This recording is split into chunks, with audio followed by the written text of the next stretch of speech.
On October the 5th, or day 2 of the nationwide invasion, the invasion forces had achieved at the operational level their major breakthroughs utilizing the fourth generation warfare doctrines and had had great success on the first day, as both PLA group armies, as well as also Russian combined arms armies, as well as also being Trojan components that played major roles, and a sizable number of Chinese paramilitary forces, and even those of their allies within the Foreign Expeditionary Army, who played a prominent role in the fighting in Albuquerque, as well as also in San Antonio. The Trojan shock forces, having had captured major objectives throughout the south central invasion sector and the country at large, had allowed for the external invasion prongs to seamlessly race to the heart of the nation, cutting through it like a knife, as the externals would race deep inland and branch out to act as the heavy-handed reinforcements for the Trojan shock forces already inside the country, doing the proverbial heavy lifting, so to speak, capturing the major objectives in each and every assigned battle space. As it pertained to the 6th PLAN Marine Brigade, although not a Trojan force by definition, had played the role of a Trojan force by conducting a beach landing and rapidly seizing objectives in the local area, most prominently among these being the highway infrastructure, as I-10 was one of a handful of massively important chief invasion routes for the external invasion forces entering the nation from the south, as they would race to Houston, get on I-10, and lunge into the American Southeast with all of their force. As the 6th PLAN Marine Brigade had conducted their landings in the Beaumont area, having had captured critical energy and industrial facilities, as well as military, logistical, and transport facilities, in fact, some of the most important within the United States as they pertain to deploying and redeploying troops, these facilities would be integral in the deployment and redeployment of coalition occupation forces in the new China colony, as it was to be called after the invasion phase had concluded, as the occupation forces would remain a sizable force within the land as a new phase of war would develop, involving a massive uprising of partisan/insurgent/guerrilla forces, as the land would be hard fought in terms of the war that was to follow the invasion. Although the invasion was sudden and shocking and enormously surprising with this gargantuan invasion force, the surprise would eventually wear off, and the invasion forces becoming occupation forces would settle into more of a police action operation, although utilizing heavy-handed force at every available opportunity to regain control of contested areas as these things would develop across the land. As the 6th PLAN Marine Brigade had rapidly struck in the Beaumont/Port Arthur battle space, conducting rapid operations on day 1. By day 2, within their primary invasion space, which was the Beaumont-Port Arthur battle space,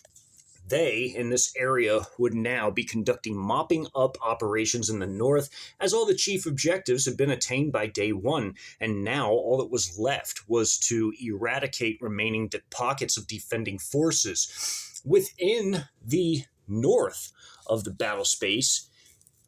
there was a sizable militia component beginning to muster and assemble in this area, as militia members moving in from the locality, joining others already in the area, were now setting up refugee centers to try to help refugees that had earlier fled Vidor, Beaumont, and other areas within this locality in search of assistance and aid. These unfortunate souls would be heavily pounded by coalition air power as a rapid tempo of air assault operations was to commence in this area, much like what had occurred in the northwest of the battle space. This operation would be far less costly to the PLAN Marine Air Assault Forces, as this standard militia force had very few heavy weapons in the way of anything 50 caliber or larger, as they only had a small handful of civilian market-acquired Barrett 50 cals, and also were equipped with Molotov cocktails, which would be ineffective in this particular operation, and effectively just small arms and some improvised devices, as some of the members had certain skill sets that they could put to use to try to fend off the invaders. In this particular area, both in the Big Thicket National Preserve, which was a large swampy and wooded area, as well as on the other side of the river where the actual militia headquarters area was, as it was a private property that had been bought by the militia members combining their funds, and effectively established a berm around it and maintained a fuel tank for fueling their militia's vehicles, as well as a logistical and command center within this site. As on the first day, with the vast majority of coalition forces primarily concerned with capturing the major objectives throughout the battle space, these areas, although heavily monitored by the iron grip of the coalition surveillance apparatus, were largely left to themselves on day one, as there were more pressing objectives and issues that had to be contended with, such as the local military defeat of American defensive forces of their armed forces, as well as capturing all the critical objectives in the battle space, which were assigned to the 6th PLAN Marine Brigade as their responsibility, especially I-10, as again, this was a major invasion route for the external invasion prong. By the second day, early on second day, a pre-dawn raid had effectively assaulted by air the militia and Marine survivors that had raced to the northwest after Su-34 strike aircraft had viciously pounded into oblivion their bivouac site early on the first day. The few survivors taking their heavy weapons with them had effectively made a large difference with these contributions, as these essentially were the main reason why there were even any PLAN Marine casualties that had occurred, along with the well-dug-in nature of their defenses. However, in the area that was to be imminently assaulted after a 7-hour respite, logistical, resupply, and maintenance period for the same air assault companies of the Air Assault Battalion that had assaulted the first location, the next location would be assaulted by 2 p.m. in the afternoon. And like the first operation of the day, heavy airstrikes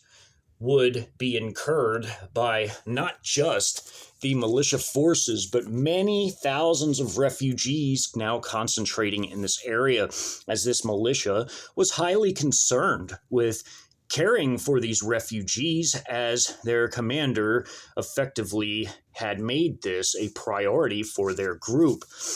There would be small tactical considerations in this operation as well, not only shaping the battlefield to allow for the air assault forces to rapidly move in, as this would be a high-tempo operation, but also there would be airstrikes to prevent the retreat towards Lumberton, where a small group of militia forces had fled to on the first day, as Lumberton would be swept clean by day 3, using the medium combined arms battalion, now in Vidor, as well as the air assault battalion, switching out the 2 air assault companies used on day 2 with the other 2 air assault Marine infantry companies that were still guarding the bridges. They would be picked up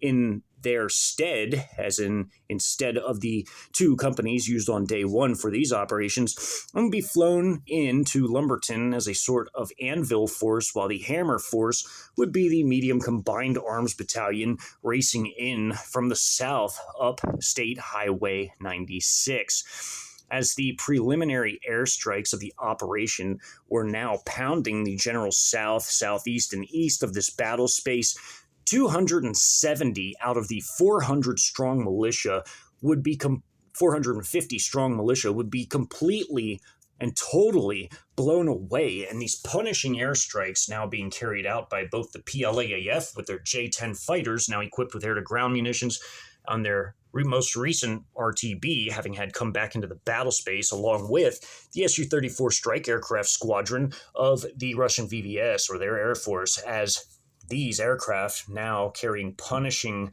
air-to-ground payloads like before, would do the same type of strikes as they had done to shape the earlier battlefield, as they had taken out clusters of underground defenses on the first air assault search and destroy mission. And now we're doing similar in this area, pounding them with thousands of pounds of air-to-ground ordnance from both aircraft types, as the Su-34 strike aircraft carried 26,000 pounds of air-to-ground munitions, and the J-10 fighter aircraft, equipped with predominantly now air-to-ground munitions, except for a pair of PL-12 air-to-air missiles for self-defense, according to SOP, could carry 12,000 pounds of air-to-ground munitions, which was a massive addition in payload to the already powerful Su-34 strike aircraft squadron, as two full squadrons of 12 aircraft, each of J-10s carrying 12,000 pounds of air-to-ground munitions each, was no laughing matter, to be sure. And as these aircraft had come in and had begun to mercilessly hit this particular area early afternoon on the second day, the air assault forces had effectively gotten into their Z-10 utility helicopters of the Transport Aviation Battalion and were preparing to be flown in to the next operation. Of course, they would be escorted by the potent Z-9WA attack helo gunships of the Combat Aviation Company, now numbering 9 instead of 10, having had lost one to severe battle damage. This would still be a potent strike force to support the ground operations, as the search and destroy operation would be carried out in a textbook manner where the troops would be dropped off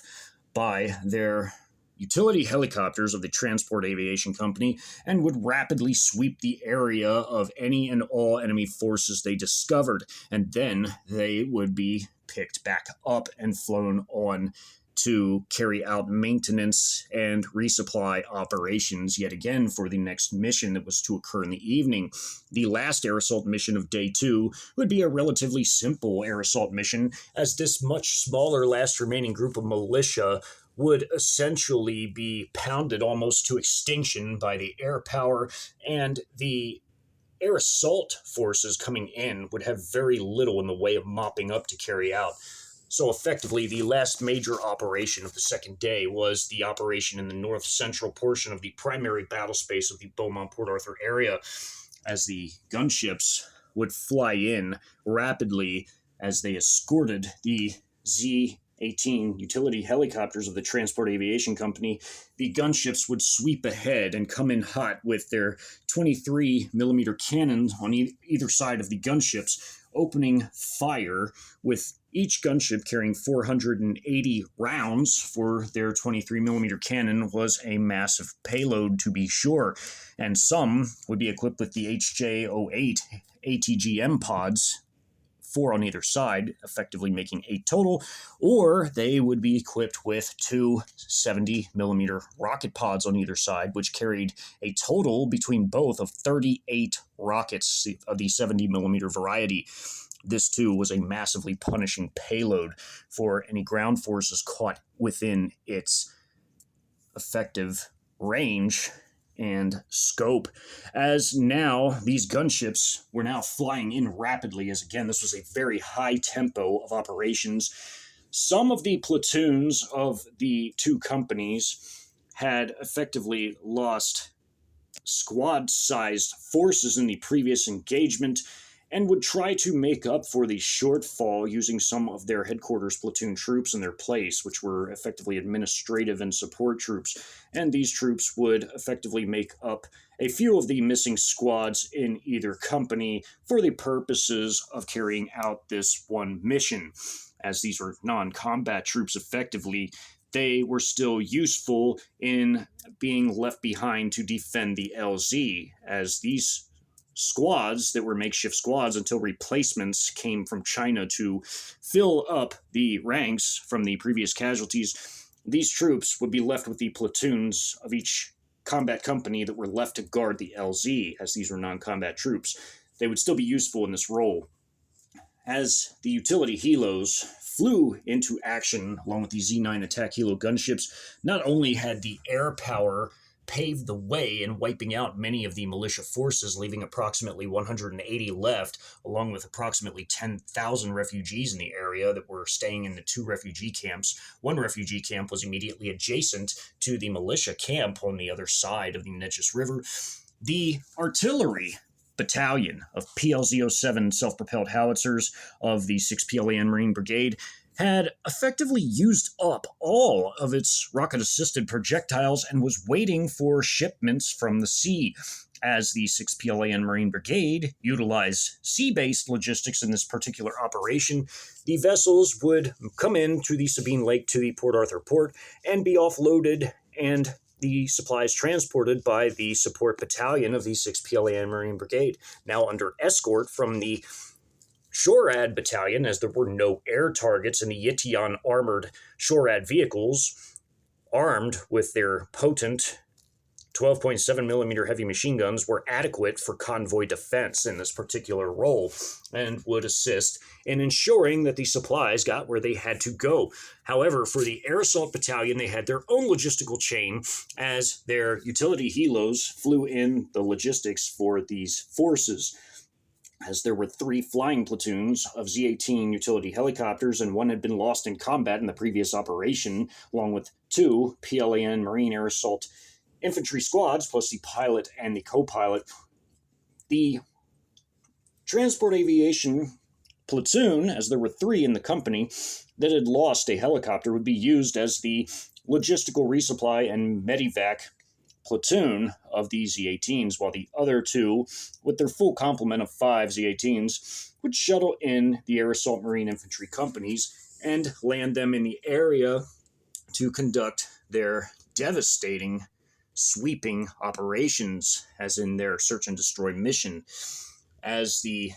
utility helos of the platoon that was to bring in the logistics would also act as medevac helos, there would be very few casualties in this particular operation that would need to be medevaced in this case, as most of the casualties would be WIAs, with 0 KIAs in this operation. However, some of the WIAs would be severe,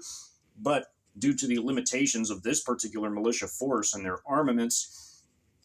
they would essentially do very little to nothing to these PLAN Air Assault Marine Infantry troops, especially with all of their advantages in firepower, technology, and their training overall, as they were well led in quasi-elite forces and had been well versed in these type of operations, and were also now very cautious after the previous operation had caused such high casualties, which would remain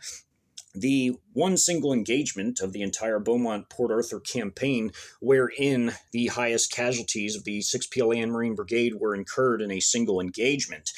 as this would be a far less brutal battle for the PLAN Marines, but a severely brutal battle for the militiamen involved. The area in which this battle occurred was along Highway 1138. If one were to look at a map of this area, 1138 travels near the Neches River, which also connects to a small lake just off this map, and these were tributary offshoots of the Neches River. And if one were to see the map, there is a very small rural neighborhood with a sort of cul-de-sac in this area, and this property and the properties in this cul-de-sac were utilized by the militia members, as many of them lived in this area, and some had been set up as traps, as this particular home was an HB IED, or an H-bed, which the whole house was rigged to blow as soon as enemy personnel had gotten inside, effectively a trap. However, it would be heavily mortared and lit up by even HJ-08 ATGM fire from ground troops, destroying it and effectively nullifying this threat. However, in the actual headquarters area, there would be militia snipers on the roof, some with 30-06s and similar hunting rifles, but the ones that were equipped with the most powerful weapons, being the 50 cal Barrett sniper rifles, were on this ridge, as this higher ground just to the slight south, where the river effectively creates a sort of peninsula in this area, effectively juts up 15 feet above sea level here, 17 or so feet here, and about 20 feet here. In this particular thickly wooded area, a small bunker had been dug along with berms for fighting positions that were almost disguised in a way by the thickly wooded canopy and all of the dense undergrowth of this area. However, due to the enormous ISR capabilities of the coalition, these spots, these fighting positions, were identified almost instantaneously, and all movement was seen above ground effectively. However, before this operation occurred and the airstrikes had happened to the general south, southeast, and east, preparing the way for the landings of these forces, the artillery had fired their rocket-assisted projectiles before running out and awaiting further shipments to also help clear the LZ ahead of these landings. And many of these militiamen had hidden in underground root cellars and also secret bunkers that were connected to them, such as in this barn and other underground areas, and also the woods. And some would carry out a daring counterattack against the landing forces at their LZs, as there was a rice farm, which was chosen as an LZ, as there was an open area between the rice farm, an open field with wooded areas in between, and this being a cornfield right here. This was a cornfield, and this was a cotton farm right here with cotton fields that were chosen as suitable LZs for these forces, as there would be interdictions with airstrikes of militia personnel trying to flee in the general direction of Lumberton, which was almost immediately to the northwest and off this particular map, as they would flee to Lumberton with other militia forces that had joined that area, as they were being kept in touch with personnel on ATVs traveling back and forth, as they had mastered ATV communication for messengers among this militia force. And as ATVs were the only suitable vehicles to get through this thickly wooded terrain, as the technicals could not, these ATVs had been effectively transmitting messages between the different militia groups that were in the immediate vicinity of this group, which included the group that was immediately about 8 miles or so to the east, and the group that had fled into Lumberton, just a few miles to the northeast and off of this map, as there was a sizable refugee camp here and another refugee camp adjacent to the militia camp that was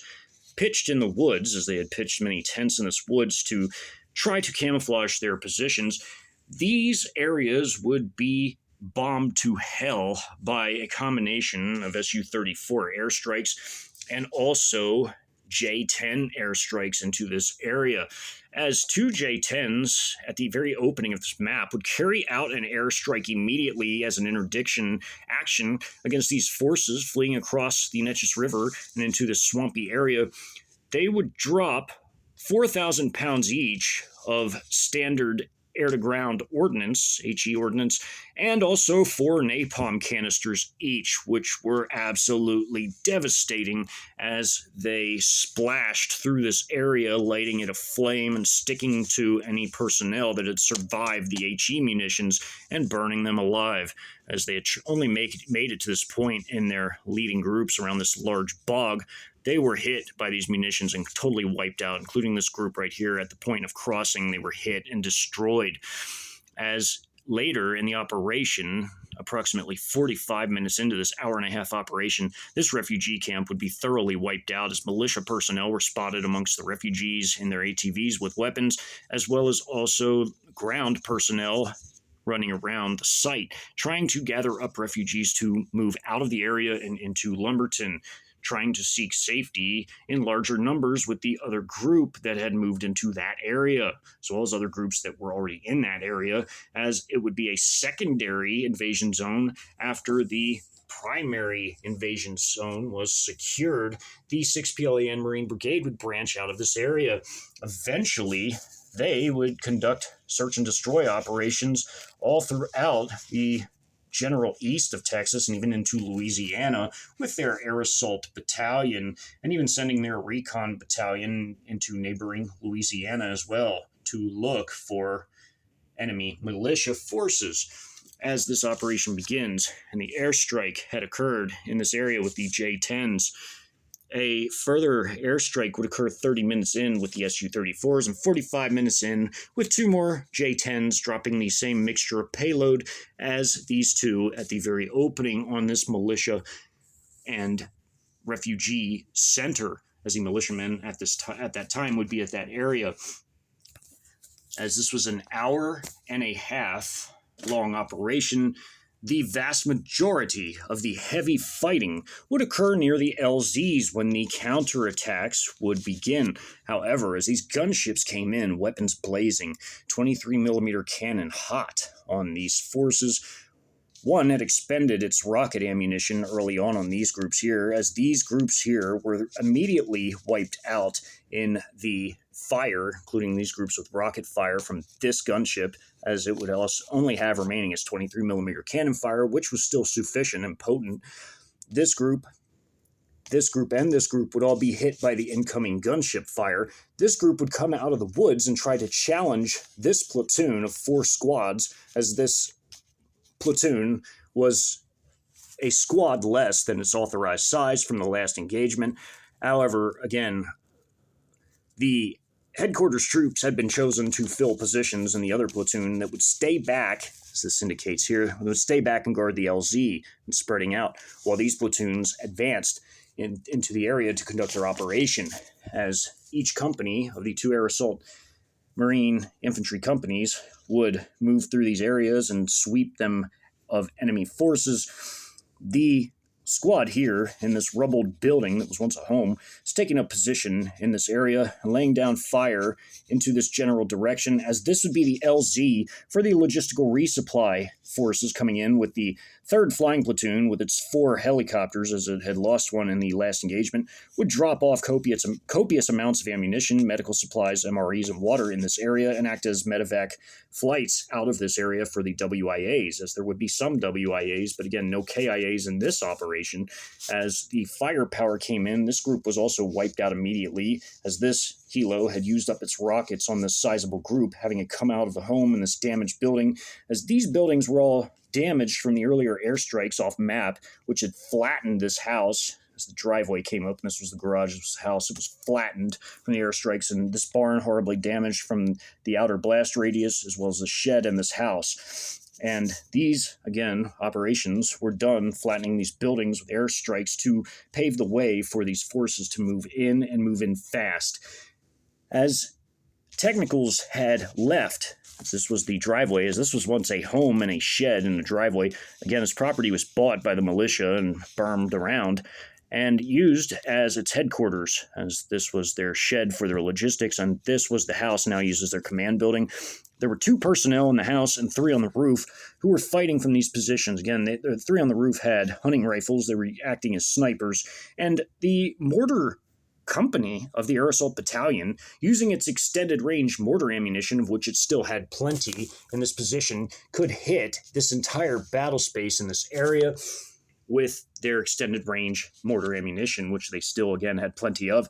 But the priority at the opening would be around the LZs to suppress and destroy the attacking forces, along with the gunship fire, laying down rocket fire, wiping out these personnel, including this technical that came out of the garage with weapons blazing, as the personnel in the bed of the truck were trying to open heavy fire on the landing ground forces as they moved into the area. The fighting would be extensive, and it would be severe and heavy, as this area would effectively be raked up and down with 23mm cannon fire, mortar strikes, small arms fire naturally, and QBZ-04 belt-fed grenade launching systems, which would fire 35mm grenades, which had a range of up to 1.1 miles, but the effective range was closer to a mile. as they could accurately guide the fire of these crew-served weapons through the real-time AI battlefield data processing system at the squad level and up, as the AI used the ISR apparatus as its eyes and ears, which not just included the drones, but also satellite and radar systems, which all fed information into this system. This battle management system was nearly foolproof and flawless in many ways, as it would guide the fire of all weapons, even at the squad and vehicle crew levels. These forces were the most effective fighting force in history as a direct result of this massive technological advantage, as all of these systems integrated into a near flawless system where even friendly fire was almost cut down to zero due to the flawless calculations of angle and traverse of weapons and which weapons to use and when. And this affected casualties and cut down friendly fire casualties to almost nothing, as this system, again, was almost flawless. Like any system, however, there were small holes in the proverbial armor that had to be found and exploited, but would take the Americans some time to figure these things out. As there was a will, there was a way, but there'd be a steep and harsh learning curve with enormous American casualties trying to face up against this fighting force with these systems and this massive firepower advantage. As these highly disciplined, quasi-elite crack troops flew in and laid down heavy fire along with their gunships, paving the way forward for them with their 23mm cannon, some equipped with HJO-8 ATGMs and others with the 70mm rocket pods, as these vehicles tried to flee to the north and eventually tried to reach Lumberton. They were heavily rocketed by this gunship. As the 70mm and 23mm fire came in, it blasted these vehicles to absolute scrap, along with shredding up their occupants to bits and pieces of human meat, as it shredded through these vehicles and threw them around and threw pieces everywhere. The road would be absolutely cluttered with the wreckage of destroyed vehicles. All ISR AI system directed as the landed squads added their quadcopters to the mix of ISR assets to make the fire just that much more accurate and well-timed. As the rockets were laid down in this convoy, it was completely and totally wiped out. As these groups came out of this house and out of the headquarters, including those using their ATVs, although for the most part, this militia mostly used their ATVs as a means by which to bring logistics to forces in the wooded and swampy areas, as well as also to spread messages, as mentioned before, among their own group and others nearby. Some of these forces were just thrown into battle in this counterattack, which would end up being hopeless, as this platoon would sweep the corn farms, barns, and large farm home, which had a pool out in the back with a pool house. These two squads would advance towards this area to sweep it, while these two squads of this platoon of 4 squads right here would advance to the north, engaging these forces coming out of the woods. This gunship had fired 4 HJO-8 ATGMs and blowing up this home with 5 personnel still inside and others out in the yard, with mortar strikes coming in as well, leveled this home to absolute nothing, as it was just a pile of rubble and ruins now. This shed would be mostly destroyed as well, as these two squads tactically bounded and covered to engage these forces. They were totally wiped out, as again, this group was wiped out at the opening as the guns were blazing on the gunships, wiping these personnel out. This cluster here was wiped out, and this group before this area was hit by mortars and missiles, and this area, these groups coming out of the woods were engaged by these two squads, bounding and covering, as these two squads bounded and covered tactically through this open meadow here. This group had been wiped out by 23mm fire and now was being attacked with missile fires, as 2 missiles would hit the rest of this group with 23mm fire, while 4 other missiles, as they carried a total of 8, would strike and destroy this house with 2 personnel inside, as there was movement seen as personnel had moved into the house from this wooded area. The house was targeted and destroyed in these missile strikes. 23mm fire mixed with the ground-based fire of these 2 squads bounding and covering towards this group had thoroughly wiped them out. Again, the fighting for control over the LZs would be a roughly 40-minute, highly intense battle, as the tempo in this operation was even faster than that of the previous. Mortars were striking these groups. This counterattack was effectively ruined by the ground-based fire from these two squads of this platoon of 5 squads, as this was one of the platoons that had 5 squads. Again, the other platoon off-map had been partially rebuilt with a squad drawn from the headquarters platoon of the Aerosol Marine Infantry Company to fill the ranks, and they were guarding the LZ, so they were not in direct combat at this time,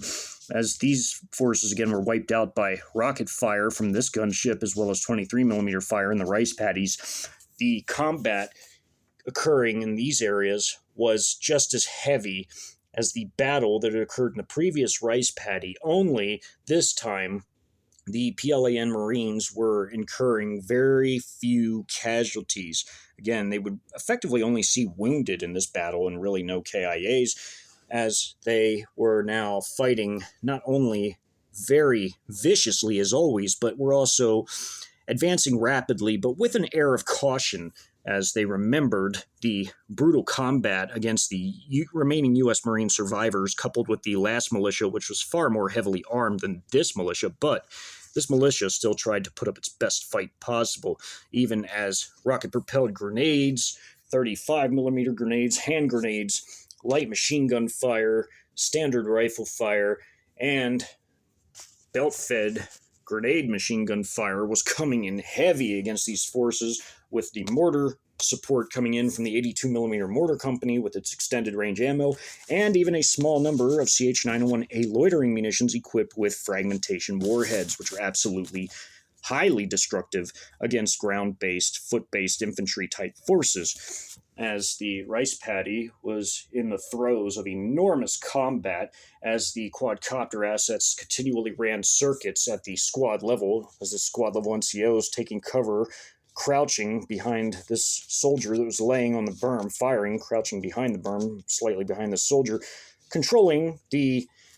quadcopter asset of their squad while also monitoring the combat data link and the real-time updates on the battlefield map, as the AI constantly plotted friendly and enemy positions as the ISR assets recorded everything. And in addition to the ISR assets recording, on the coalition side, each one of these tablets also served as a beacon as well as a backup location device for the AI to plot the relatively accurate positioning of every member of the squad, as the AI assumed that wherever the squad leader was in this tablet, the squad was nearby. And of course, the ISR assets helped with that as well by seeing squad members along with the squad NCO to help plot the course of their prepared strike packages for mortars, for the drones, for the gunships, such as these 23mm HE armor-piercing rounds blasting in this rice paddy, and also for other weapons as well, as the artillery, of course, and the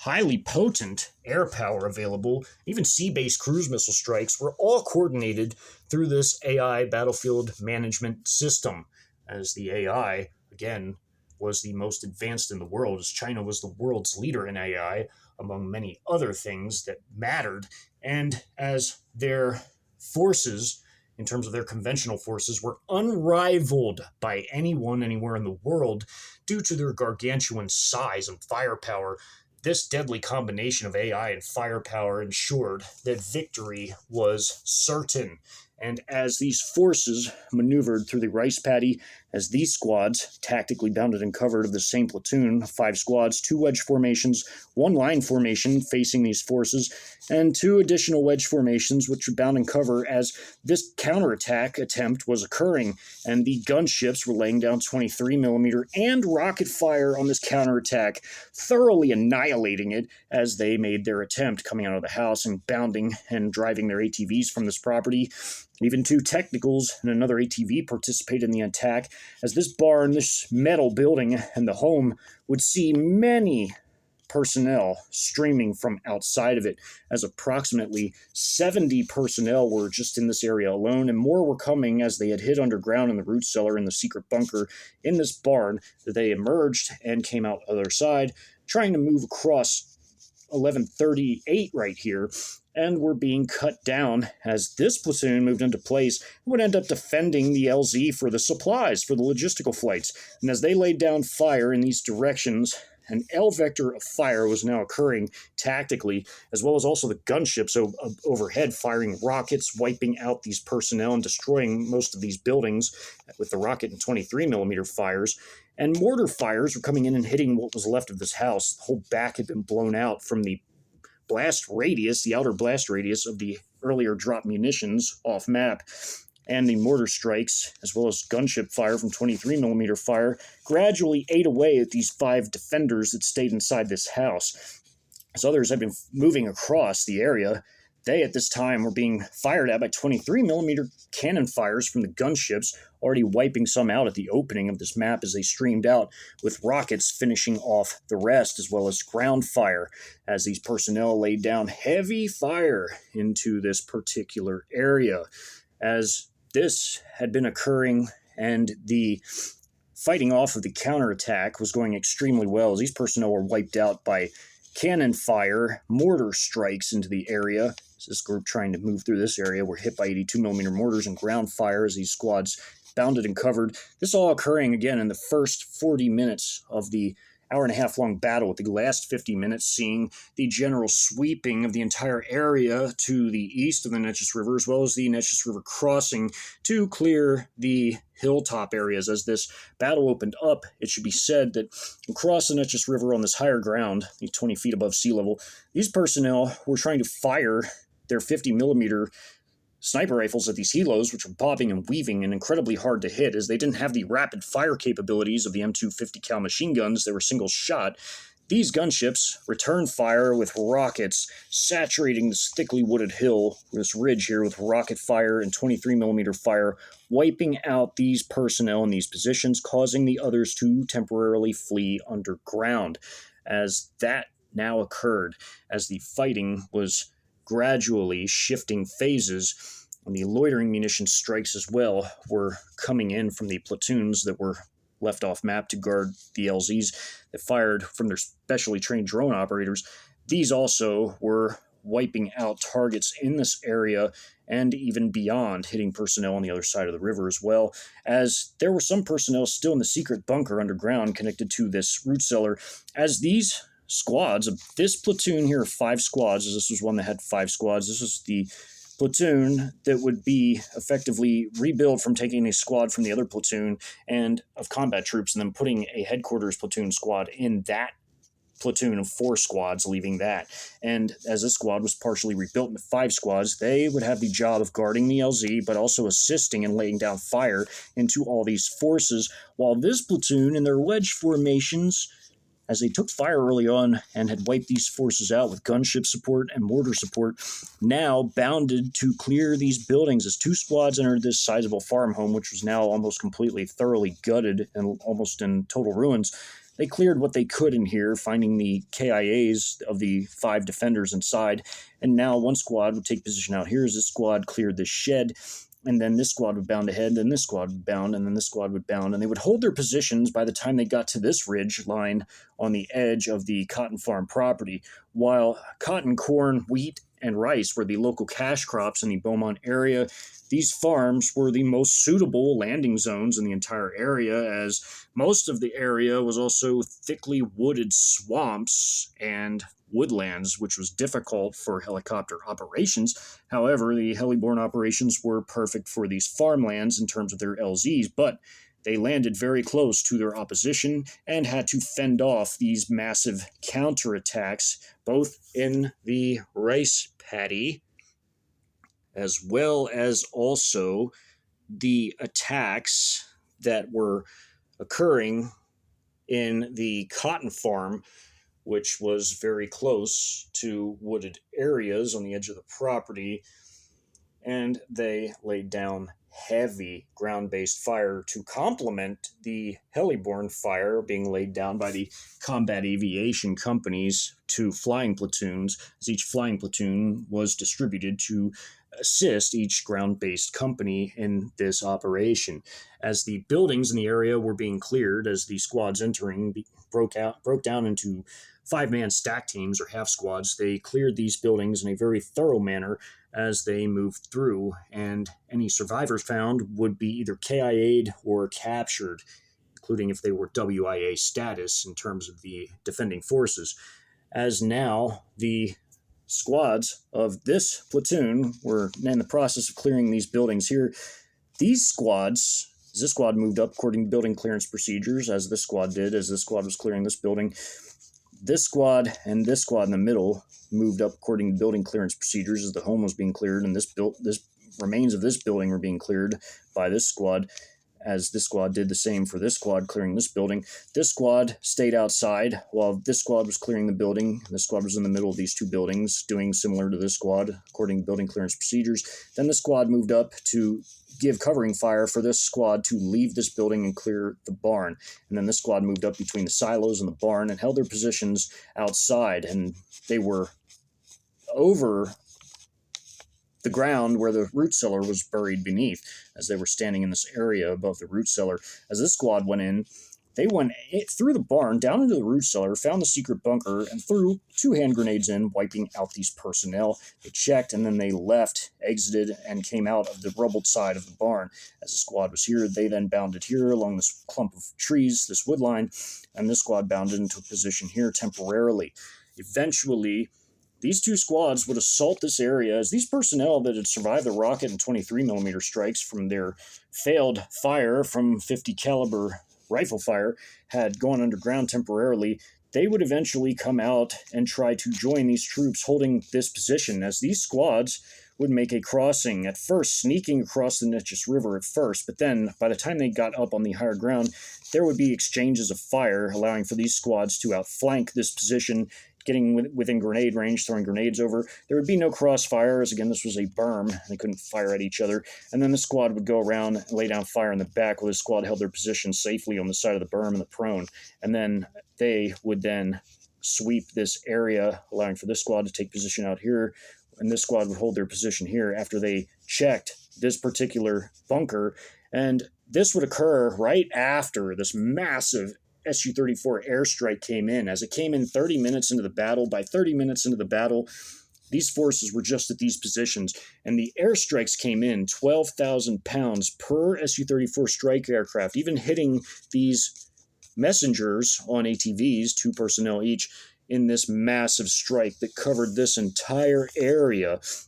including wiping out these positions here and collapsing the tunnel into the bunker from this side. However, these forces barely survived on the other side and were dazed while these troops were moving into position here. And again, these troops had gone underground but would come out and join this group here as these troops were moving across the river. And again, there would be a firefight from either side, but the berm fighting position protected these squads from fire as they had their quadcopters running circuits. The AI informed them of their angle and traverse weapons and how to approach the assault of this fighting position, this berm. And as that was happening, right after 30 minutes, as the fighting over these LZs lasted a total of 40 minutes, this would occur roughly after the airstrike at about 45 minutes in. As this battle would start at 45 minutes in, it would last until about an hour into the fighting. As these forces had swept this farm, another 2 squad of the same platoon, while the squad in the middle held this position here as an overwatch position, these 2 squads would bound and cover tactically toward this rural neighborhood along the Neches River in this cul-de-sac-like area, as the 1138 went through this area and this road broke off into a sort of rural cul-de-sac. These vehicles, as they came through at the very opening, tried to zigzag down the road, but were destroyed by the ground-based and helicopter-based 23mm fires as they desperately tried to get through this area. This was after these forces had been finished off by rocket and ground fire. A squad from this platoon guarding the LZ would clear nearby buildings, going in this building first, then clearing this building, and then this building, and then the house, and then returning to the platoon, as indicated by this arrow, to hold the position as a flight would come in after the LZs were fully cleared after 40 minutes. Approximately 50 minutes in, a flight would come in and drop off ammunition and supplies at the site, and if any of the ground troops needed supplies, one of the squads guarding the LZ would run the supplies to the units. As these forces were well stocked for the time being, they, now holding positions here, would again, bound and covered toward this rural neighborhood, while this squad, after they would clear this bunker, taking all the command staff prisoner, as the command had fled the headquarters early on and taken position in the bunker after wiping these personnel out after the airstrike, swept this area clean as there were almost no trees left standing and these positions were wiped out. Bunker entrance here was collapsed. These forces being wiped out, including those that had fled here, gone underground, then joined this group, they were wiped out by these two squads. One squad clearing the bunker here would take the rest of the command staff as prisoner and would be left guarded by this squad as the squad would advance. As this entire refugee site and these tents were all wiped out in this makeshift camp, along with the refugee camp that had been set up, thousands of refugees, as a total of 7,000 refugees were in the large camp, and there were 3,000 in this smaller camp. They were all wiped out. As this group had tried to flee early on in the operation with 3 ATVs with 2 personnel each, even this group bringing logistics would travel with them, 5 ATVs, and this group on foot. By the time they made it here to this tributary off of the main Neches River, they were annihilated, again, 30 minutes in by this pulverizing airstrike from the Su-34s, along with these 2 vehicles. Again, this entire area of fighting positions, part of the bunker collapsed, and this group would be assaulted and wiped out, finished off by these 2 squads as they barely survived the incoming from these munitions drops into this area, which totally flattened this entire area here. As this squad would bound and do a BDA quickly of this area, seeing it was all destroyed, they would then prepare to move on to this side of the Neches River to support the operations of the rest of their platoon now going on the opposite bank. As this squad would again hold positions which overlooked this area as they were on higher ground, they could see over many of the trees and could make out these buildings and could see them well, of course, with their optics and binoculars, and could aim their weapons well in support, including the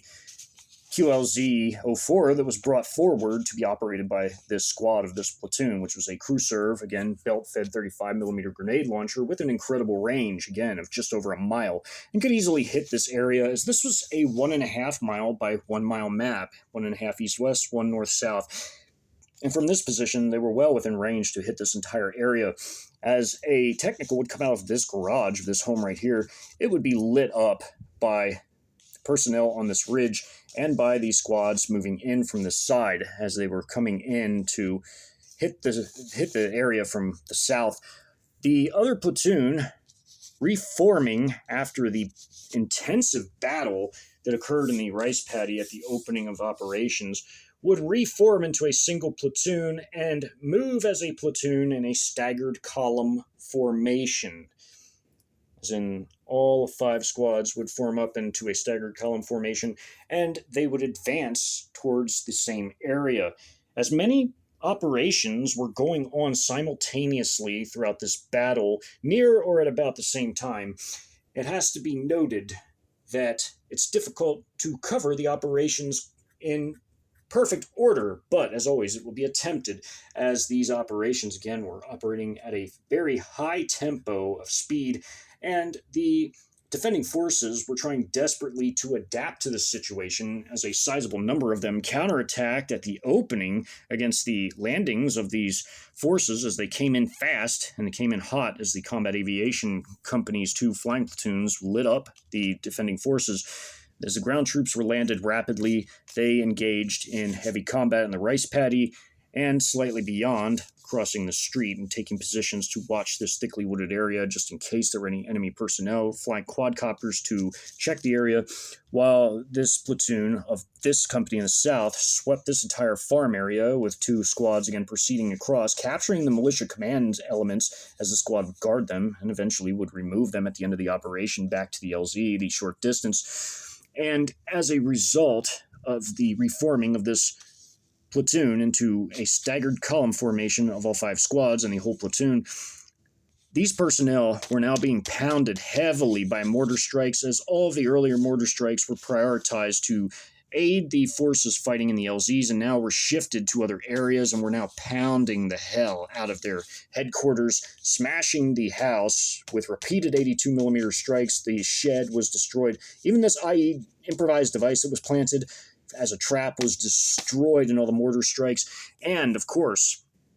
approximately 25 minutes into the operation, even as the mortar strikes were beginning to come in, as the fighting was starting to die down and wrap up, the orbiting CH-4A recon drone, as it was an armed high-altitude recon drone with 16 missiles carried aboard in the form of HJ-08s. They could also carry CM-502 KGs or other types of air-to-ground weapons. These HJ-10s were relatively long range for anti-tank guided missiles and were fired from this orbiting high-altitude recon drone, which is part of the local ISR apparatus. And as these total of 8 ATGMs came in, as these were the last 8 aboard, as they had already expended 8 on other operations as they orbited this whole area and had fired at small groups of suspected enemy personnel from their high-altitude orbit. They came in to assist this operation directly, firing their ATGMs, and even the GJ-11 strike drone, which was actually part of the 6th PLA Marine Brigade, belonging directly to it, giving it a strike capability that many other ground units didn't possess, as this drone carried an impressive payload of 4 precision-guided air-to-ground munitions aboard, which was heavy for a drone to carry, and this drone was considered a stealth drone.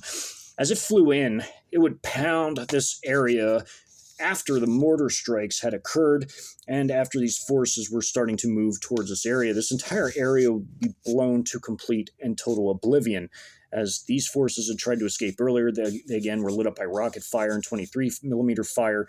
The counterattacks had been defeated by this point in time, as these forces were totally wiped out, including at the cotton farm as well, as they tried to aid in attacking these areas. They were thoroughly destroyed as they were hit on their flanks, as they were hit on their side, and the L vector of fire in general from this platoon and this platoon wiped these personnel out.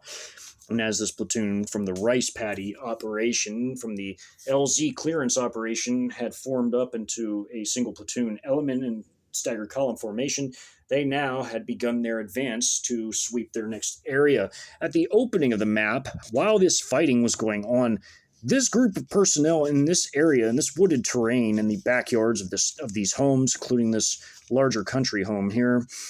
they had been gradually trying to flee this area, with one group already having had taken some gunship fire early on with 23mm fire, wiping out 3 personnel off the bat, with the rest racing along this wood line in the backyard of this home, going behind this shed, and then moving into this area here, taking position along 1138. This group here was doing much the same, the slightly larger group, and they moved and took position in this area. And as these 2 squads, early on from this platoon of 4 squads, as they were still combat effective with 4 squads, but their authorized size was 5 squads, these 2 bounded and cleared these 2 barns.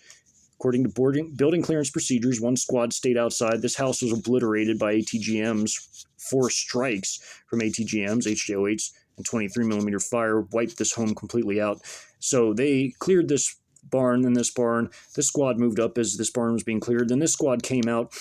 And as these forces had moved into position, fire was beginning to be exchanged between this squad and this group right here, while this squad moved around to the side of the house and prepared for the squad to bound in and clear the home. But there was a firefight here, and the gunships redirected their fire into this area, and the drone would even assist with 2 HJ-10 ATGMs fired from their total of 8 against this building, and there were 2 remaining as well. And they would hit these personnel here. My mistake. They had only used effectively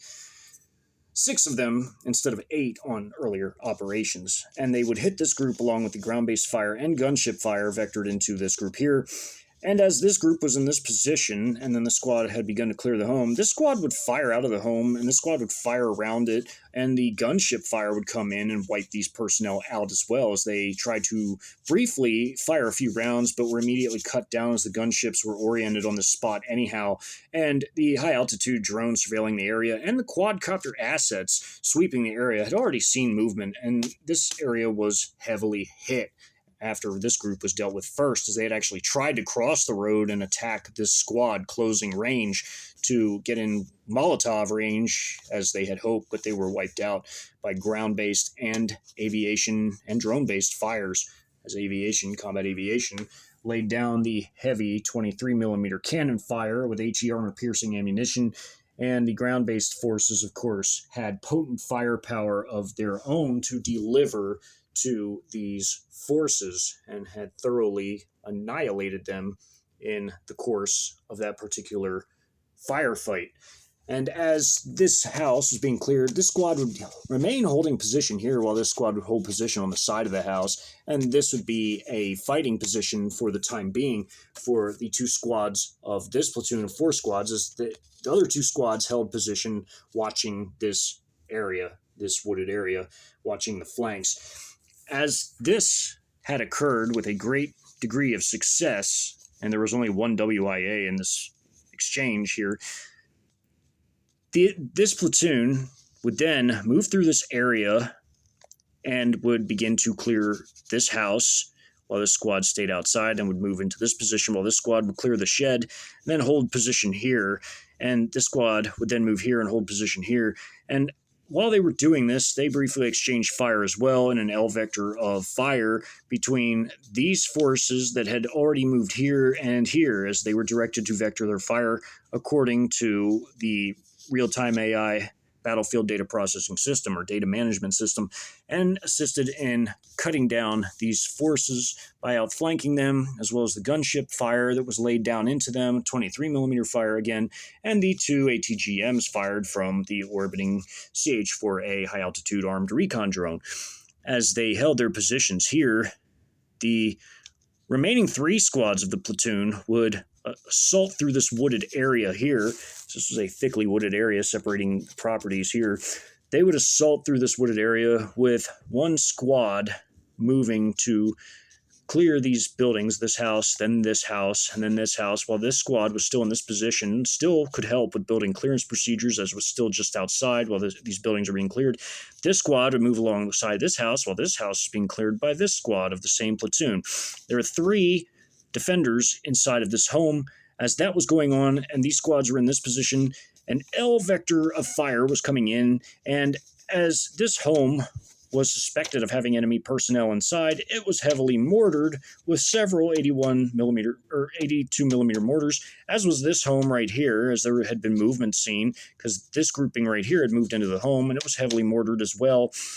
This home and this home were destroyed with also HJ-08 ATGM fire into this home from this squad right here on this side of the bank, as this platoon, again, had swept both sides of the bank. We're now assaulting this area with this platoon from the other company in the north. And as they did so, there was a massive explosion at this home, as the home itself was effectively a house-borne device, and the massive explosion from the multiple mortar and the HJ-08 ATGM hits made a massive fireball and smoke cloud, as a plume of smoke effectively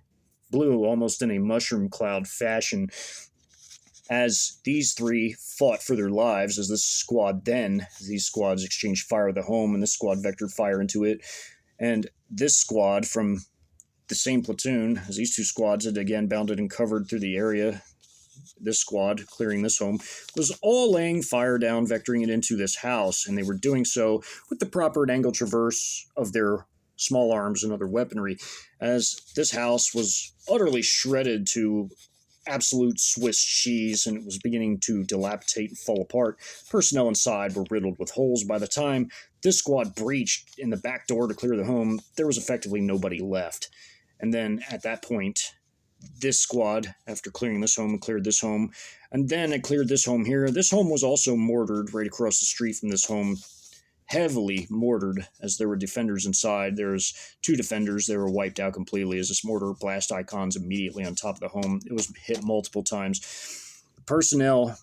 that were within this home were also hit by mortars and destroyed. There were 5 defenders in this home, as they also exchanged fire with these personnel across the river and were lit up in turn and also hit by mortar strikes and destroyed. By that point in time, this area was deemed clear, as this platoon had moved in and swept the area, along with the assistance of the platoon moving in that had swept the farm from the south, as that had occurred essentially in the last 50 minutes of fighting after the 40-minute intense battle at the LZs. The platoons had effectively, both companies had swept the entire area that was occupied by the remaining militia forces on the east of the Neches River and partially on the west, clearing this area, capturing their command element in their own command bunker that they had fled to from their headquarters. As the ISR assets saw movement above ground, it was known that there were personnel in this area, again, as mentioned earlier in this particular video installation. As the battle was wrapping up to clear the remaining areas on the east of the Neches River, and this squad had moved to the west, but stopped short of crossing this tributary that blended into the Neches River. This area here would be heavily pounded by brutal J-10 airstrikes, as the J-10s, 45 minutes into the battle, even as the breakout was occurring from the LZs, had flown in and pounded this entire refugee camp with all 7,000 refugees, as the mauve or maroon color coding indicates refugee tents for a refugee camp. But there were also a small number of militia personnel seen in this area on ATVs as they were spreading messages. These personnel were trying to flee to Lumberton, and part of the goals of the operation, part of the objectives, was to prevent any additional militia forces from making it to Lumberton, as these interdictions had effectively done the job, so to speak, of wiping out these sizable groupings of personnel. The same occurred when these two J-10s flew in, dropping 4,000 pounds of munitions each, as well as 4 napalm canisters on this campsite, completely annihilating it and everybody in it, including all of the refugees. As this squad monitored the area with their quadcopter assets after the battle had effectively died down, even after these airstrikes had occurred, they monitored this entire area. They had seen all of the destruction incurred from the earlier airstrikes that occurred immediately against this large group here. They also monitored the former refugee camps, as they personally had observed the damage done from the Su-34 strike 30 minutes in. By the time they got here, they had already witnessed firsthand the total destruction of this site, and with their quadcopter assets and the high altitude asset orbiting the area, the CH-4A, they had seen that everything was totally destroyed, completely annihilated. And now they could proceed to move back towards their LZ, including with their fresh haul of POWs from the command elements of this militia force, as they had essentially taken a total of 8 POWs, with all the rest being annihilated, and only incurring themselves approximately 10 WIAs in this operation. It was a highly successful operation, with the sheer weight of firepower firmly in the corner of the 6th PLAN Marine Brigade's Air Assault Battalion, with its massive supporting elements, including its own GJ-11 stealth strike drone, which belonged to the brigade, as they had 2, but this was only 1 committed due to the lack of remaining 1,000-pound precision-guided munitions aboard the Typo 75, which had to be restocked by sea, as the supply shipment would be coming in later in the day. Toward the evening time, they used their last remaining 4 1,000-pound precision munitions aboard the Typo 75 to hit the headquarters, which was fortified by the berm, hit the headquarters property of the militia itself, and its backup command bunker had been thoroughly stormed by these 2 squads, with this squad taking the PWs or POWs, prisoners of war, back to the LZ, the short walking distance back. Once again, this is only 1.5 miles east-west by 1 mile north-south, as it was relatively easy to get throughout this area on foot, other than the terrain difficulties of the swamps that were located throughout the area around the river. It was essentially not difficult or overly time-consuming to get places on foot, especially at the high tempo of operations and the high speed with which the Air Assault Marine Infantry moved, as they were essentially hauling ass, as the saying could be said in layman's terms, but they were moving at a very brisk and very high tempo of operations and a very brisk speed of movement. They were used to carrying heavy gears and used to carrying it through arduous conditions, such as those experienced in this particular battle, this operation. As this last remaining sizable militia group within the primary battle space of Beaumont Port Arthur had now been wiped out, the operational objective of clearing the primary battle space of any conceivable resistance forces, at least for the immediate future, was being rapidly achieved by the Air Assault Battalion of the 6th PLAN Marine Brigade, as they now swiftly conducted their search and destroy operations and would be able to conduct 3 in a single day, from the pre-dawn operation against the most powerful militia force in the area with the 50 Marine survivors and the heavy weapons they brought, to the current operation, to the final operation against a highly reduced and extremely small group, which would ostensibly be a very tiny remaining surviving force that would be contended with, which would be surrounded and destroyed by both companies, having the ability to land on both sides of the current then position of this group. They would annihilate the small group that was to be dealt with in the evening or early nighttime on the second day, wrapping up day 2's operations with the 2 unused air assault marine infantry companies at the I-10 bridge in the southwest of Beaumont and the Highway 96 bridge in the north of Beaumont being changed out, with the 2 companies having had been used on day 2, giving the 2 companies from day 2 a lengthy rest period on day 3 and time to await their proper replacements of air assault marine infantrymen that were to be coming in from China once the air facilities, the landing facilities, were properly secured and they could begin troop rotations as well as also replacement operations, refit operations, as now the area was almost completely and thoroughly under PLAN Marine control from the 6th PLAN Marine Brigade. It was time for the command elements to plan their next phase of operations, the headquarters company of the entire brigade. It was time for the command to put into effect the capture and clearance of Lumberton, where small groups of militia survivors had fled to, as these secondary areas would begin to be cleared by air assault, also the light recon battalion forces, which could move relatively quickly, especially on road conditions, as well as also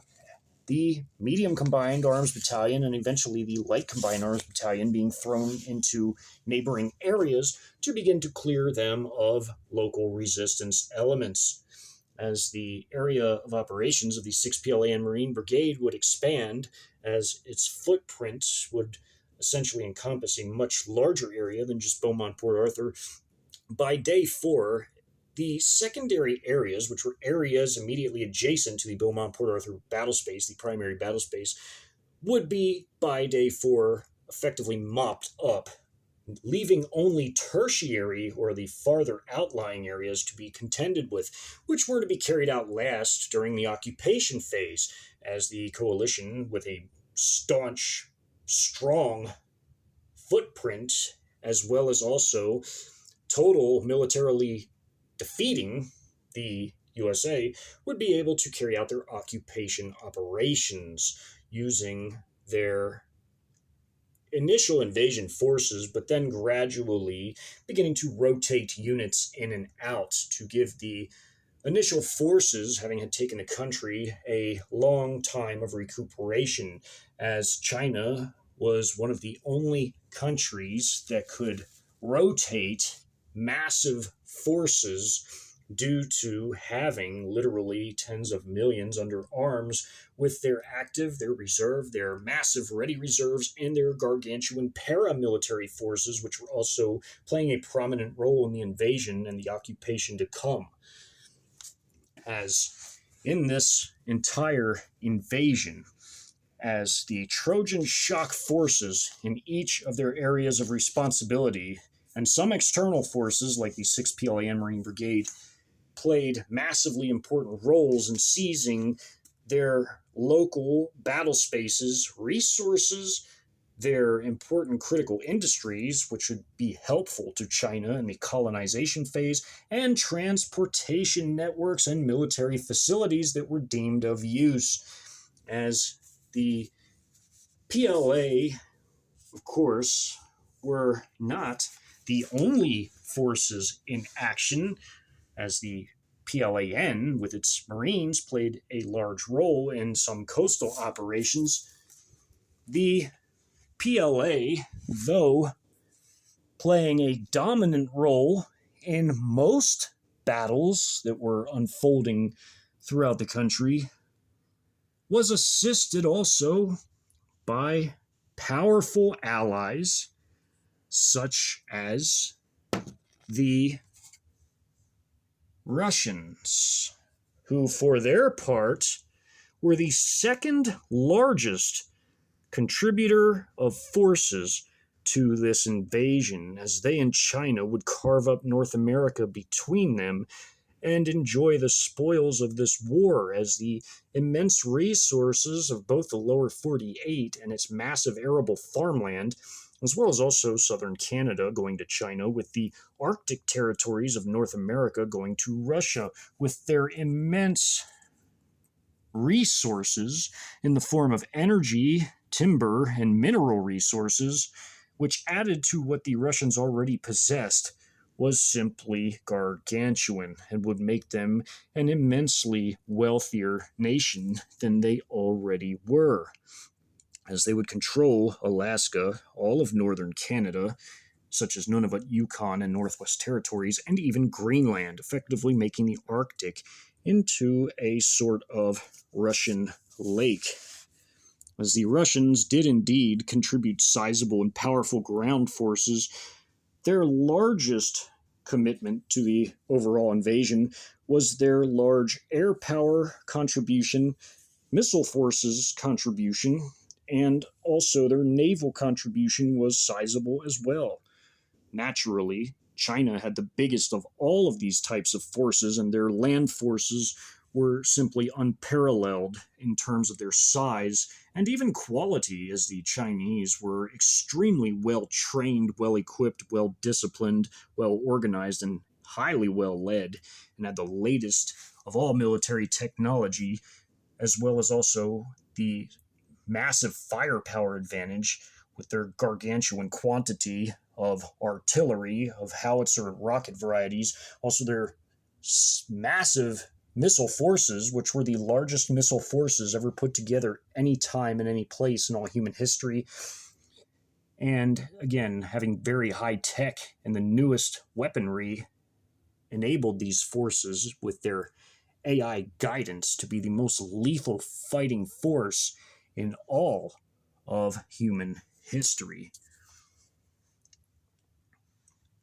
Of course, naturally, China and Russia, in their Sino-Russian coalition, had other powerful allies aiding them in their cause. Of course, there was the Pakistanis, a staunch Chinese ally. Of course, there was North Korea, both a Russian and Chinese ally. There was Iran, a Chinese and Russian ally. And there was Belarus, a strong Russian ally. And there were many others. They altogether comprised the Foreign Expeditionary Army, which numbered only 500,000 troops, which was minuscule compared to the Chinese especially, but also the Russian contribution. The Russians contributed 2 million, the Chinese 10 between their military and paramilitary forces, with the remaining allied nations only contributing 500,000. They still, with this commitment, did make an impact anywhere they were deployed in the country, as none of these countries could be underestimated, as Pakistan, Iran, and North Korea were very heavily armed nations, even as tier 2 powers. They made a massive impact in battle, as the sheer weight of their firepower also added to the gargantuan destruction that was inflicted by both the Chinese and Russian forces in battle. As the most important critical operations on the first day involved completely eradicating the American armed forces, which even led into day two, and even in some places, even into the third and barely fourth day, such as in the battle in the National Cap and a few other strong points that tried to hold out to the very end. The fighting again on the second day and third and especially fourth days are mostly a massive mop-up effort carried out by coalition forces to ensure that there would be no massive uprisings to continue resistance, as they had massive success at first on the remaining days of the invasion with mopping up their primary and even secondary zones, which they branched out into as the 4-day invasion drew on. Though they would quash many armed reactionary civilian elements and renegade military survivors that tried to continue the fight as best as they could, these forces, though battered and nearly completely annihilated, would begin to reconstitute themselves and try to start proper partisan groups or insurgent elements, if you will. And these forces would attempt to establish some form of command and control, logistics, organization, even training, and would little by little begin to exact a small toll on the occupation forces at first. And although, again, they would have a massively steep learning curve and would lose tens of millions, as more and more would flock to the banner of the resistance forces, as the only other option was forced labor, which would drive the American citizenry into the arms of the partisan groups. These groups would lose tens of millions. And over time, however, despite this harsh learning curve, would gradually get better and better as they would get better and better weaponry. They would effectively develop themselves better and better tactics to deal with the massive discrepancies between the occupation forces and themselves, and over time would begin to exact greater and greater losses on the occupation forces, which would eventually cause the people back home, like many other wars of occupation and wars of self-liberation did, to question what was going on, as the flag-draped coffins would begin to return to China and the families would begin talking. Little by little, they would begin to demand a resolution to this conflict, despite the casualties remaining highly lopsided. The losses would constitute a change. It would be the citizenry of these countries that would demand an end to the loss of their own family and friends in China's very own version of Afghanistan. Their allies would want to pull out as well. It would become a war of resolve. Who would have the most resolve in this conflict? Would it be the Chinese and their willing coalition allies? Or would it be those who were occupied in the struggle for self-liberation? The war would go on for years with no clear end in sight, and losses would mount and would be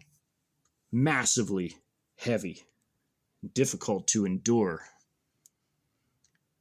especially for the American side. But they would never give up, and the fighting spirit would remain strong. In the next video installation of this hypothetical invasion documentary series highlighting 4th generation warfare doctrines through the lens of a Sino-Russian coalition invasion. The paramilitary shock forces of China, namely their quasi-elite paramilitary People's Armed Police, CCP regime fanatics, who were the true believers in the party, would effectively be engaged, locked into a massive battle over the city of Midland and the other city neighboring it of Odessa, as the twin cities in this area sat on the Permian Basin, a massively oil-rich region of America. It would be left to the People's Armed Police 2nd Light Armored Division, as the People's Armed Police did have heavy weapons. They did absolutely possess artillery and light tanks. There were even a handful of units with heavier weapons, as these weapons were passed down from the PLA and were given to their quasi-elite paramilitary forces like the People's Armed Police. And they would be locked into a struggle over the cities of Midland and Odessa, which also sat along the invasion routes for the PLA group armies of 1 through 6, along with the 41st Russian Combined Arms Army, who would be passing through the area. And as the local Trojan shock force, it was up to the People's Armed Police to gain complete and total control over this area.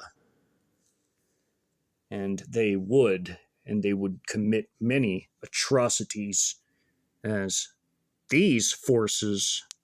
operated by a totally different set of rules.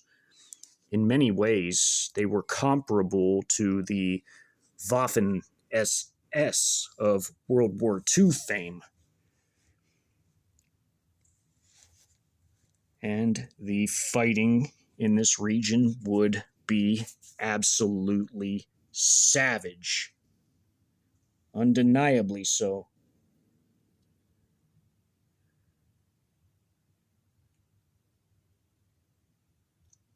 More to come in the next video installation.